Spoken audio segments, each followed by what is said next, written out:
Hi everyone, welcome to Satvik designer. Customer అయితే work వేయమని శారీ ఇచ్చారు.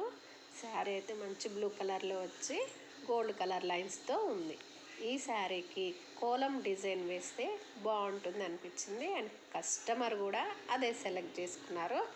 వర్క్ అయితే చూడండి, చాలా అంటే చాలా నీట్గా వచ్చింది. ఫినిషింగ్ కూడా చాలా బాగుంది.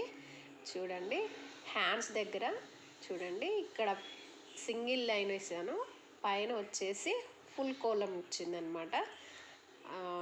హ్యాండ్ కూడా చాలా బాగా వచ్చింది, ఫుల్ హ్యాండ్ అనమాట. అండ్ ఫ్రంట్ పార్ట్ కూడా చాలా బాగా వచ్చింది పర్ఫెక్ట్గా. చూడండి, బ్లౌజ్ ఫినిషింగ్ కూడా చాలా బాగా వచ్చిందండి. చూడండి, నీట్గా ఉంది. అండ్ కస్టమర్ అయితే మనకి శారీకి కుచ్చులు కూడా వేయమని ఇచ్చారు. చూడండి, శారీ కుచ్చులు కూడా ఇలా వేసాను. కుచ్చులు కూడా చాలా బాగా వచ్చాయి. అండ్ వర్క్ కుచ్చులు ఎలా ఉన్నాయో చిన్న కామెంట్